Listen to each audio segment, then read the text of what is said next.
Hello everyone, welcome back to my channel. आज के video में हम डिस्कस करेंगे infection control and safety subject. आपके इस सब्जेक्ट की अगर मैं बात करूँ, एक यूनिट पेशेंट सेफ्टी इंडिकेटर है, उसी में एक सब पार्ट करके आता है इंसिडेंट एंड एडवर्स इवेंट। इसमें आपका जो फुल फॉर्म की अगर मैं बात करूँ तो root cause analysis, corrective action and preventive action, ये दो topic as usual university exam के लिए इंपॉर्टेंट है, जिसको आज के वीडियो में हम डिस्कस करेंगे। अगर मैं बात करूँ पेशेंट सेफ्टी इंडिकेटर्स यूनिट की, इसमें हम लोगों ने mainly part 1, part 2, part 3 video को डिस्कस कर चुके हैं। आप इन तीनों वीडियो को देख सकते हैं, प्लेलिस्ट पे अपलोडेड है। और आपका कोई भी डाउट हो बीएससी नर्सिंग थर्ड सेमेस्टर से रिलेटेड, तो प्लीज़ मेंशन करिएगा कमेंट बॉक्स में। और वीडियो अच्छी लगे तो प्लीज़ वीडियो को लाइक कर लीजिए, चैनल को सब्सक्राइब कर लीजिएगा। Thank you.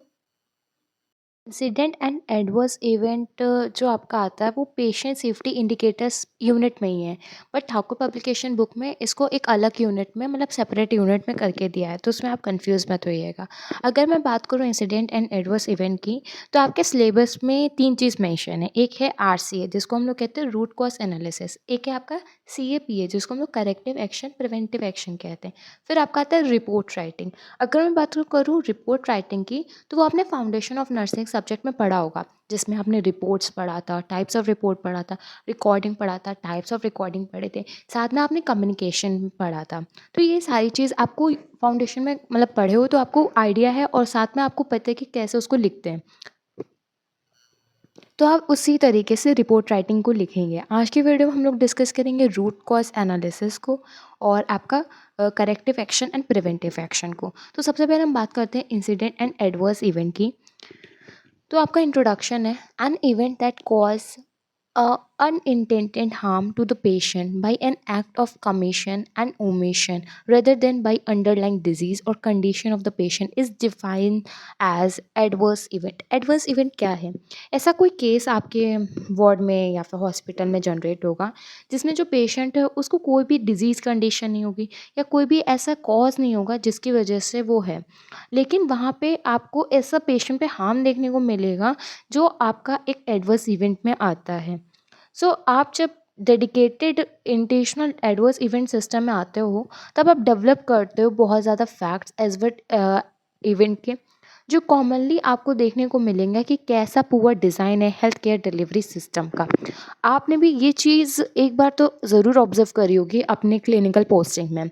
अब उसको अगर मैं वीडियो में शेयर करूँगी एज एन एग्जांपल, तो शायद नेगेटिव इम्पैक्ट भी करे और कुछ लोग उसको डिनाई भी करें, बट फैक्ट इज़ दैट कि आपने भी कुछ चीज़ें तो ज़रूर देखी होंगी जो हेल्थ केयर डिलीवरी सिस्टम को एक डिज़ाइन या फिर पेशेंट केयर के अकॉर्डिंग अगेंस्ट है या फिर निगेटिव है। जो आपका सिस्टम है वो कलेक्ट करता है बहुत सारा डेटा के अकॉर्डिंग, जो आपके मेन डेटा बेस्ड होता है एडवर्स इवेंट्स के, जिससे हम लोग पॉसिबली लर्न करते हैं कि कैसे इवेंट को रिकॉग्नाइज करना है, कैसे उसको हम लोगों को सिस्टमैटिक एनवायरमेंटल प्रॉब्लम से कोरिलेट करके डील करना है। तो ये आपका क्या आता है, एक इंट्रोडक्शन पार्ट आता है। वैसे तो आपके सिलेबस में ये मेंशन नहीं है, मैं आपको इसलिए बता रही हूँ जिससे आपका कभी भी एग्जाम में आए तो आप कंफ्यूज मत होइएगा कि होता क्या है। अगर आपके एग्जाम में रूट कॉज एनालिसिस या फिर corrective action preventive action 5 marks में आ रहा है, तो आपको इंसिडेंट और एडवर्स इवेंट को भी थोड़ा सा ऐड ऑन कर देना है, जिससे आपका भी मार्क्स इंक्रीज होगा, प्लस आपको नॉलेज भी उससे रिलेटेड में रहेगी। फिर हम बात करते हैं सोर्स की, एडवर्स इवेंट डेटा कि कैसे आप इसको कलेक्ट कर सकते हो। तो सोर्स क्या है, जहाँ से आप डेटा को कलेक्ट कर रहे हो। फिर हम बात करते हैं, आपके बुक में मेंशन है 4 पॉइंट। ये 4 ऐसे तरीके हैं या फिर आप कह सकते हो 4 ऐसे सोर्स हैं जिनसे हम लोग एडवर्स इवेंट को कलेक्ट करते हैं। सबसे पहला मेथड आपका है रिपोर्टिंग। रिपोर्टिंग आपकी वॉलेंट्री होती है और मैंडेटरी रिपोर्टिंग होती है। जब आप हॉस्पिटल सिस्टम में रहते हो, यहाँ पे हर एक चीज़ रिपोर्ट फॉर्म में मैनेज करी जाती है। इससे क्या होता है, हम लोग एक ओवरऑल डेटा कलेक्ट कर लेते हैं। अब कभी कभी क्या होता है, हम लोग डे बाय डे करते हैं या वीकली चेक करते हैं, मंथली चेक करते हैं, बट रिपोर्टिंग से आपको डेटा तो मिल रहा है ना। फिर आपका आता है डॉक्यूमेंट रिव्यू, डॉक्यूमेंटेशन। अगर मैं बात करूँ डॉक्यूमेंट रिव्यू, आप इसको कोरिलेट कर दो डॉक्यूमेंटेशन से, मतलब कि आपने कोई प्रोसीजर परफॉर्म करा, डॉक्यूमेंटेशन करना है। MLC केस है, डॉक्यूमेंटेशन करो।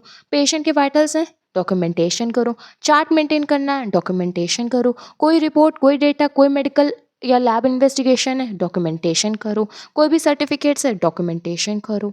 बर्थ है, डेथ सर्टिफिकेट है, डॉक्यूमेंटेशन करो। तो ये सारे डॉक्यूमेंटेशन से आपका क्या हो जाएगा, सोर्स एक अट्रैक्ट हो जाएगा। फिर आपका आता है ऑटोमेटेड सर्विलेंसेस। अगर मैं बात करूँ ये क्या होता है, इसमें हम लोग पेशेंट डेटा को कलेक्ट करते हैं उसके रिकॉर्ड से, उसके पेशेंट डेटा से। अब जैसे फॉर एग्जांपल पेशेंट का एडमिशन है, वो आपका आ जाएगा सर्विलेंसेस में, आपके उसके केयर आ जाएंगे, उसके ट्रीटमेंट आ जाएंगे। और कोई भी पेशेंट की इंजरी है तो वो आपका किस में आता है, एक ऑटोमेटेड सर्विलेंसेस का। इसका मेन राइट पेशेंट पे होता है। फिर आपका आता है मॉनिटरिंग। मॉनिटरिंग क्या होता है, इसमें हम लोग पेशेंट की हर एक चीज़ को मॉनिटर करते हैं, फॉर एग्जांपल उसके कंडीशंस को, उसके एडवर्स इवेंट में हम लोग रिकॉग्नाइज करने के लिए। तो ये 4 ऐसे आपके सोर्स हैं जिससे आप एडवर्स इवेंट डेटा को कलेक्ट करते हो, और ये चारों आपका हॉस्पिटल में हर वक्त परफॉर्म करा जाता है। जैसे कि रिपोर्ट हर डे वाइज जो स्टाफ होते हैं वो करते हैं। डॉक्यूमेंटेशन हर एक मेंबर करता है। ऑटोमेटेड सर्वेलेंसेस ये तो हर एक डिलीवरी सिस्टम्स में आपको देखने को मिलेगा, हेल्थ केयर में मिलेगा। मॉनिटरिंग आपको पता है पेशेंट की प्रोग्रेस के लिए हर एक चीज़ मॉनिटर होती रहती हैं। फिर आपका आता है क्लासिफिकेशन। अगर मैं बात करूँ एडवर्स इंसिडेंट की क्लासिफिकेशन की, तो ये 3 टाइप्स के होते हैं। सबसे पहला आपका हार्मफुल, फिर आपका है नियर मिस, फिर आपका नो हार्म इंसिडेंट। अगर मैं बात करूँ हार्मफुल की, तो ये कॉज करता है इंजरी टू द पर्सन। ये पेशेंट को होगा किसी और दूसरे पर्सन से, मतलब कि जो आपका पेशेंट है उसको किसी और अनदर पर्सन से जब हो रहा है तो उसको हम कहते हैं harmful. For example patient bed से गिर गया, और या फिर आप कह सकते हो जब हम लोग उसको ट्रांसपोर्ट करते हैं स्ट्रेचर से, व्हील चेयर से, तब उसको कोई इंजरी हो गई उस टाइम पे। फिर आपका सेकंड आता है नियर मिस। इसमें क्या होता है, हम लोग पोटेंशियल हार्म देते हैं पेशेंट को किसी और पर्सन से जो भी ऑलमोस्ट इंजर्ड होता है। फॉर एग्जांपल पेशेंट हॉस्पिटल छोड़ रहा था, मेडिकल फैकल्टी ने उसको पकड़ा, तो उस टाइम पे क्या हुआ, जो मेडिकल फैकल्टी थी वो भी चोट खा गए, और जो पेशेंट था वो भी चोट खा गए। इसमें क्या होगा, दोनों पर्सन को इंजरी हुई। इसमें आपका सिर्फ पेशेंट हो रहा था, इसमें पेशेंट के साथ में जो उसको उसके साथ था उसको भी इंजरी हुई। फिर होता है नो हार्म इंसिडेंट, मतलब कि इसमें क्या है ना, पेशेंट और जो उसके साथ में होगा उसको कुछ भी नहीं होगा, कोई मतलब इंजरी या कोई बीमारी नहीं होगी।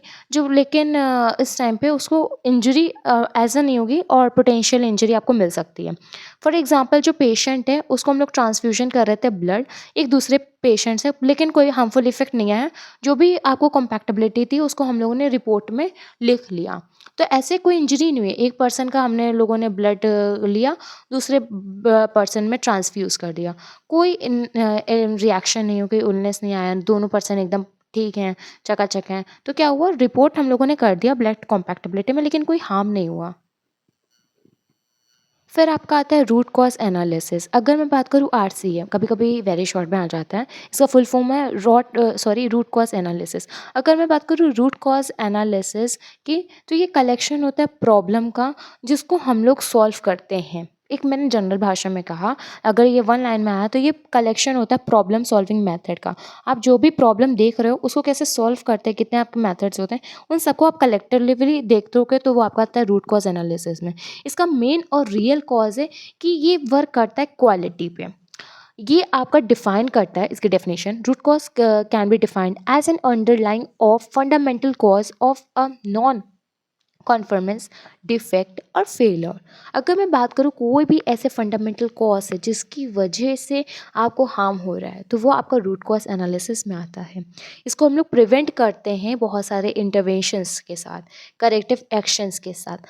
अब हम बात करते हैं स्टेप्स की। ऐसे कौन से स्टेप्स है जो हम लोग रूट कॉज एनालिसिस में देखते हैं, तो सबसे पहला आपका पॉइंट आता है डिस्क्रिप्शन ऑफ द इवेंट।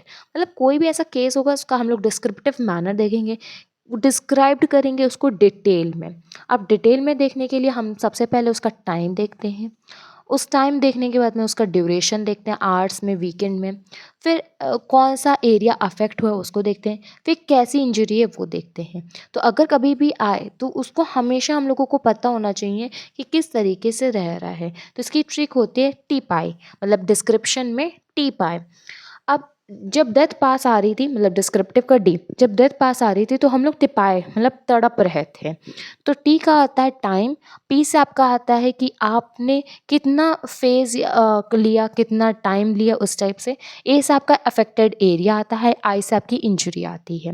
फिर हम सेकेंड पॉइंट की अगर बात करें, सेकेंड स्टेप की, तो वो आपका आइडेंटिफिकेशन होता है कि आइडेंटिफिकेशन करेंगे हम लोग इसमें कॉज का। अगर मैं बात करूँ, ये पॉइंट अगर आपको बड़ा लग रहा है तो सिर्फ और सिर्फ आप लिख दीजिए identification of cause that leads to event, या फिर से वो सिर्फ आप लिख सकते हैं आइडेंटिफिकेशन ऑफ कॉज। इसमें हम लोग वो कॉज को देखते हैं जो जिसकी वजह से एडवर्स इवेंट हुआ है। ऐसा कौन सा मेन रीज़न है जिसकी वजह से इतना बड़ा इवेंट हो गया, उसको हम लोग देखते हैं। फॉर एग्जांपल कोई भी ड्रग रिएक्शन हुई है, तो ड्रग रिएक्शन के बाद आप क्या देखोगे, डॉक्टर का प्रिस्क्रिप्शन चेक करोगे, कौन सा स्टाफ नर्स ने करा वो करोगे, डॉक्यूमेंटेशन करोगे, हेल्थ कंडीशन देखोगे पेशेंट की हिस्ट्री देखोगे, हर एक चीज़ को चेक करोगे, आइडेंटिफाई करोगे। क्यों? क्योंकि इसे पता चले कि कैसे ड्रग रिएक्शन कर गई पेशेंट में। मैंने एक एग्जांपल भी दे दी जिससे आपको एकदम पता चल गया।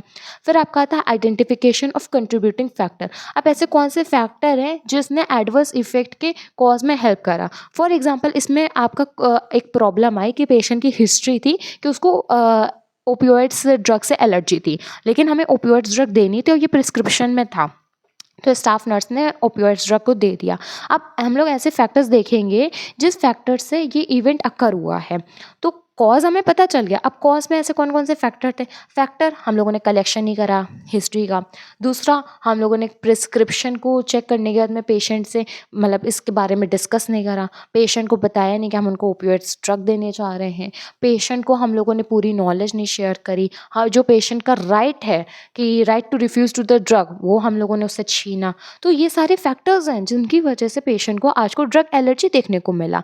तो ये आपका क्या रहा, आइडेंटिफिकेशन हो रहा है फैक्टर का। तो ये आपके आते हैं स्टेप्स में। मैंने एक एग्जांपल के साथ में भी दिया है कि ऐसे कौन सा फैक्टर है जो आपको एरर में मिलेंगे। तो ये 3 आपके मेन स्टेप्स आते हैं जो आपको रूट कॉज एनालिसिस में देखने को मिलेंगे। फिर आपका आएगा importance of root cause analysis. ऐसे कौन से इंपॉर्टेंस है जिसके लिए हम लोग हॉस्पिटल में इसको यूज़ करते हैं। तो अगर मैं बात करूँ, इसके 7 मेन पॉइंट्स हैं जिनके लिए हम लोगों को रूट कॉज एनालिसिस को यूज़ करना चाहिए। तो सबसे पहले जो इसका प्रोसीजर होता है उसको हम लोग ऑफिस प्रोसेस और प्रोसीजर में यूज़ कर सकते हैं। आपको पता है हर एक हॉस्पिटल में यूज़ कर सकते हो, हर एक ऑफिस में यूज़ कर सकते हो, और इसके स्टेप्स इतने बेसिक से हैं कि अगर प्रॉब्लम को सॉल्व करना है, कोई भी इवेंट को डील करना है, तो इसके लिए हम इसको इम्प्लीमेंट कर सकते हैं। फिर quality control problems.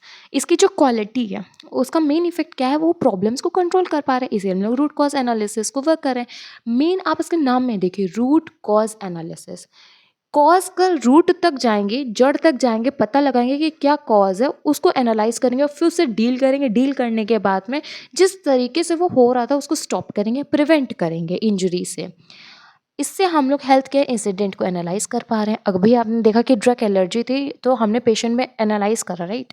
Example, safety based situation और एक्सीडेंट एनालिसिस कर पाते हैं। फेलर एनालिसिस कर पाते हैं कि कहाँ मेंटेनेंस में हम फेल हो गए, मेंटेनेंस में फेल हो गए, इंजीनियरिंग में फेल हो गए, ऐसे कहाँ कमी रह गई जिसकी वजह से सामने वाले को इतना हार्म हुआ। चेंज मैनेजमेंट करेंगे, ऑफकोर्स ही बात है, कमी है, मैनेजमेंट चेंज करेंगे। पर्सन नहीं सही है, दूसरी जब पर्सन लाएंगे। अगर कोई इक्विपमेंट नहीं सही है, दूसरी इक्विपमेंट यूज़ करेंगे। अगर जो चीज़ नहीं सही उसको यूज़ करेंगे तो ऑफकोर्स ही बात है वो सामने वाले को हार्म करेगी। और मेरा मेन काम क्या है, किसी को हार्म ना करना। मेरा कहने का है कि हेल्थ केयर डिलीवरी सिस्टम है, हम सबका मेन मोटिव कि हम किसी और को हार्म ना करें। फिर आपका आता है 7 point, computer system of software analysis. अगर हो सकता है कभी कंप्यूटर मिस्टेक हो गया या सॉफ्टवेयर मिस्टेक हो गया, तो उस चीज़ को भी तो हम लोग एनालाइज करते हैं ना हमारे स्टेप्स में, रूट कॉज एनालिसिस में। तो आपका topic root cause analysis complete हो गया। फिर आपका आता है CAPA, that is corrective action and preventive action. तो करेक्टिव एक्शन होता क्या है।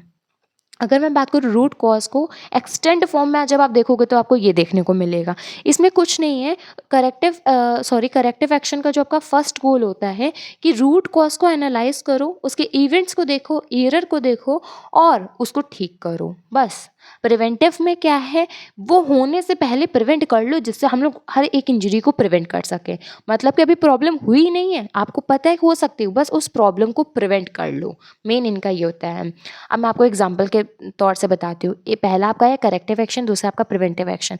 फॉर एग्जांपल, ये एक ड्रग है जो आपकी क्या है, प्रॉब्लम है, ये पर्सन को एलर्जी देगी, सबको पता है, सबको ये बात पता है स्टाफ नर्स में, और सबको पता है हेल्थ केयर डिलीवरी सिस्टम में, ओके। तो करेक्टिव एक्शन क्या है, ये हमने दे दिया है पेशेंट को और पेशेंट को एलर्जी हो गई है, तब हम केयर करके उसको ठीक करें, तो ये हमारी गलती को ठीक कर रहे हैं, जो है करेक्टिव एक्शन। हमने एक मिस्टेक करी, उसको करेक्ट करने गए हैं। प्रिवेंटिव एक्शन में क्या, हमें पता है ये एलर्जी कॉज करेगी, हमें पता है कि ये पेशेंट को हार्म करेगी, उसको हम नहीं देंगे, उसकी जगह उसकी दूसरी ड्रग दे देंगे, वो होता है प्रिवेंटिव एक्शन। अब इसकी इंपॉर्टेंस क्या है, हम लोग इसको क्यों यूज़ करते हैं? तो इम्पॉर्टेंस इसलिए है कि ये वेरीफाई करता है सिस्टम प्रोसीजर को और इंडिकेट करता है कि क्या रिक्वायरमेंट्स है क्वालिटी सिस्टम रेगुलेशन की। साथ ही में ये डिफाइन करता है कितना इंपॉर्टेंस है डॉक्यूमेंटेशन का। सेकेंड पॉइंट है, ये प्रोवाइड करता है एविडेंस। अगर एविडेंस नहीं होगा तो हम लोग क्वालिटी प्रॉब्लम को कैसे सॉल्व करेंगे। थर्ड पॉइंट आता है, ये आइडेंटिफाई करता है अनफेवरेबल ट्रेंड्स को। फिर यूज़ करता है अप्रोप्रिएट क्वालिटी और कंटेंट को, जो आपका हेल्प करता है कापा में। ये वेरीफाई करता है अप्रोप्रिएट स्टैटिकल प्रॉब्लम कंट्रोल को, जैसे कि SPC मेथड। ये वेरीफाई करता है रूट कॉज एनालिसिस वर्क को, जिससे परफॉर्म होता है एक अलाइन लेवल में। इनडायरेक्टली रिस्क प्रॉब्लम को क्लियर करता है। It takes action to address the root cause and preventive opportunities. ये चेक करता है कापा प्रोसेस को और एक्शन इफेक्टिव है या नहीं, उनको भी देखता है। वैलिडेट है इम्प्लीमेंटेशन से। उसके बाद में 9th पॉइंट है, ये इम्प्लीमेंट करता है करेक्टिव और प्रिवेंटिव मेजर्स को हर एक क्वालिटी प्रॉब्लम से, जिससे हर एक की प्रॉब्लम सॉल्व हो जाए। फिर आपका आता है 10th और लास्ट इंपॉर्टेंट पॉइंट, जो भी आपका इशू है, जो भी आपकी नॉन कॉन्फिंग प्रोडक्ट्स हैं उन, या फिर कोई भी आपकी क्वालिटी प्रॉब्लम, या फिर कोई भी आपको करेक्टिव या प्रिवेंटिव एक्शन लेने हैं, तो वो आप सारी चीज़ें किसको शेयर करते हो, एक मैनेजमेंट रिव्यू को। तो इससे हर एक पर्सन को क्लियर हो जाता है जो उनके मैनेजमेंट में होते हैं। कभी कभी क्या होता है, सिर्फ 2 लोग मैनेजमेंट में देखते हैं और वो ही अपना सब करते हैं, बाकी जो आप रेस्ट ऑफ होते हैं उनको कोई अपडेट नहीं होता है। लेकिन कापा आने के बाद हम लोगों ने हर एक को इन्वॉल्व करा, हर किसी से हम लोगों ने कॉज डिस्कस करा, हर किसी से हम लोगों ने प्रॉब्लम डिस्कस करी, हर किसी से हम लोगों ने इवेंट डिस्कस करे। फिर इन सब के बाद में हम लोगों ने इसके मेन सॉल्यूशन, मेन डॉक्यूमेंटेशन पे फोकस करा। मेरे अकॉर्डिंग अब आपको इम्पोर्टेंस समझ में आया होगा कापा का।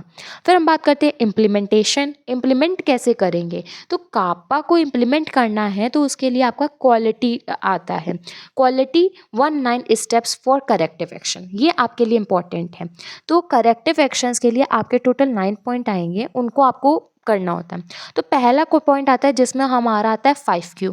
हम पेशेंट से 5Q सिम्टम्स को ऑब्जर्व करेंगे, उनसे बात करके या फिर उनको ऑब्जर्व करके। फॉर एग्जांपल 5 सिम्टम्स को आपको देखना है, तो पेशेंट है या अगर अनकॉन्शियस है तो ऑफकोर्स ही बात, आप उसको ऑब्जर्व करोगे, उसके अटेंडेंस से कंफर्म करोगे।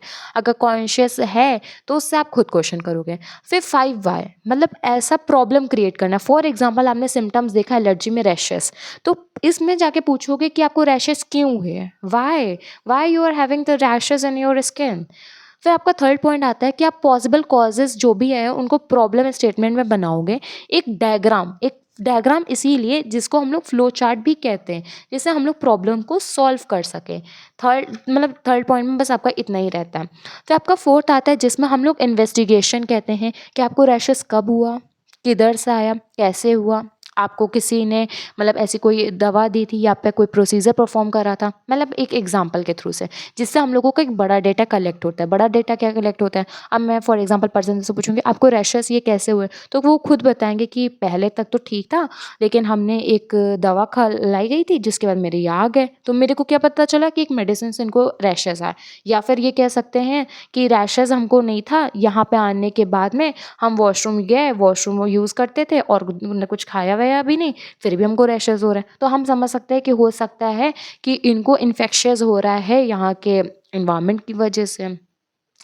जो भी हम लोगों ने डेटा को कलेक्ट करा है, उसके पॉसिबल कॉज बनाने के बाद में हम लोग डेटा कलेक्ट करने के बाद में उस प्रॉब्लम की डिस्क्रिप्शन तक जाएंगे, उस प्रॉब्लम को रिड्यूस करने के लिए। फिर हम लोग थ्योरीज को डेवलप करेंगे, फिर रूट कॉज को वेरीफाई करेंगे। रूट कॉज के लिए हम लोग 3 स्टेप चेक करेंगे। फिर परमानेंट करेक्टिव एक्शंस को यूज़ करने के लिए हम लोग इंस्पेक्शन करेंगे, उसके बाद में करेक्टिव एक्शन को इम्प्लीमेंट कर देंगे विद वैलिडिटी। ये करेक्टिव एक्शन के आपके टोटल 9 पॉइंट्स आते हैं जो आपको क्वालिटी प्रोवाइड करते हैं करेक्टिव एक्शन में। मेरे अकॉर्डिंग आपको इन 9 पॉइंट में कोई डाउट नहीं होगा।